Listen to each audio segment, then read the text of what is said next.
What's up everyone? I'm Thanos, and today we will travel to Camelot to witness the successor of King Arthur's throne. So, let's dive into the box and see what's hiding inside. The Battle of Camlann left a permanent wound to the kingdom of Camelot. Emperor Arthur, the first of his name, is dead. Without the wisdom of the lamented king and lacking a legitimate successor, the empire is shattering, and the enemies are preparing to seize the moment.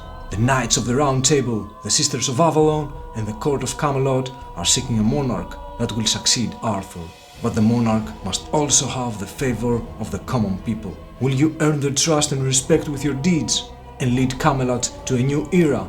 Or will you let it all be destroyed and burned to the ground by awakening the primordial enemies? In this game you play the role of a monarch. Choose between Queen Guinevere, Sir Lancelot, Lord Oberon and Lady Nimue and try to prove your worth by winning prestige points.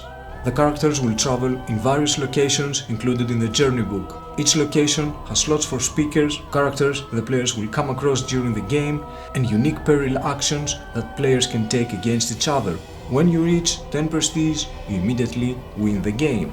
The prestige points are on the scoring board, where there are also two more attributes of the game. Happiness, that defines the turn order, and health, that defines the number of decision cards a player must have on their hands. There is also the time tracker, which defines the number of rounds based on the scene and the scenario cards you are playing. Each player chooses one of the 4 monarchs and places the components in front of them. They start with the basic form of their monarch face up and place their starting units and resources on their 5th area next to their decision deck. Each monarch has their individual decision cards with specific actions they can perform and individual personal goals to achieve. The decision cards are split in half. When you decide which decision card to play, slide that card under the character or under the leftmost or rightmost card of that side until only the relevant half part of the card is visible. This is called splaying a decision card. The personal goal cards describe specific character actions, and when they complete one of their personal goals, the monarchs receive 4 prestige points. The tricky part is that the other players can also perform these actions on their turn, in order to gain some benefits from them, and at the same time to stall their opponents from completing their personal goals. There are 2 types of scenario cards per scene: narration cards and rule cards. Narration cards describe the events of the current scene and set the stage for the player's choices. The rule cards describe the setup of the scene, the special extra rules or actions, and how to proceed to the next scene or how to get extra prestige points to win the game. There are 4 types of speakers and are summoned by the current scenario rule card. Each speaker has a unique planned action that can be activated during a player's turn. This action can be taken multiple times by paying the required cost each time. Monarchs of Camelot is a storytelling game that players determine how the story will unfold. This is done through voting and/or based on the decisions they have made during the scenario. The game takes place on 2 levels. The first level is the decision cards that players will play and the actions they will perform to fulfill one of their 2 personal goals. The second level is the scenarios and the situations that involve the characters in their quest to claim the monarchy of Camelot. The game allows players to replay the same story from a different perspective, so each time they can go in a different direction and reach a different ending according to the decisions they have made. The game is played over a series of rounds, each consisting of a decision and an outcome phase. In the decision phase, during their turn, a player must play a decision card and then may do the following actions as many times as they wish and can afford. They can take any available action on one of their cards in their player area, take an available peril action on the journey book, take any action on a scenario rule card, and use the ability of an advisor. At the beginning of their turn, each player chooses a decision card to splay and activate each action on it from top to bottom. When a player splays the 4th card on the same side, the monarch has reached their culminating peak of glory.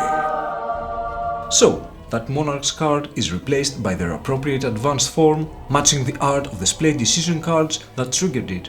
The decision cards have different types of actions: instant, contesting, planned, passive. Instant actions are activated once you splay the cards. Contesting actions can be activated only if you have the highest trait on the scoring board. Planned actions are activated when you place the corresponding resource on the decision card. Passive actions are reactions, or recurring actions that can be activated when the text is triggered. Both unit and resource tokens are used to activate the actions on the decision cards and to perform actions required on their personal goal cards. The unit tokens are soldiers, spies and advisors, and the resource tokens are gold, magic and shield. Your character token is a special token that can be used as either your unit or as a resource token. After all players have taken turns, the outcome phase begins. During this phase, players will rearrange turn order according to the status of happiness on the scoring board, resolve the scenario cards and draw a decision card. To resolve the scenario cards, players check to see if they need to take a certain action or if the conditions of the scenario rules are met so as to proceed to the next scenario card and the story to evolve. This happens when players choose their path by voting, the time tracker has reached 0 and the speaker has the needed resources. Every time players proceed to a new scenario card, the scene changes. Follow the scene's instructions to reveal the next scenario card, then reveal the new rules card mentioned on the narrative card and set up the new scene. The game goes on and players gain prestige points from the decision cards, the scenario cards and their personal goals. Whenever a player achieves one of their personal goals, they gain 4 prestige points. And when a player reaches 10 prestige, the game immediately ends and that player becomes the Monarch of Camelot.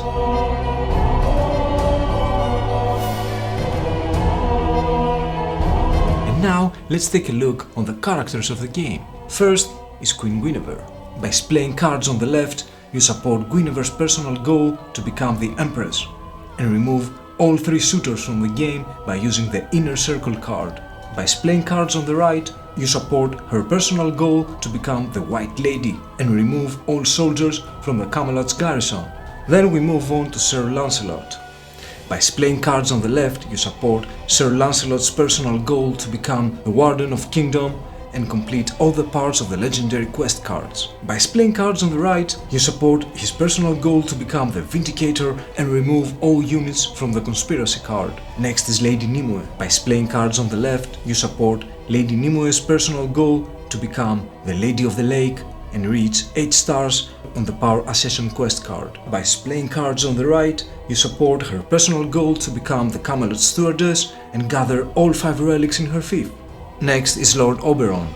By playing cards on the left, you support Lord Oberon's personal goal to become the Rune Master and decipher all runes in his fief. By playing cards on the right, you support his personal goal to become the Weaver of the Dreams and have 10 units on the Spiral Doom card.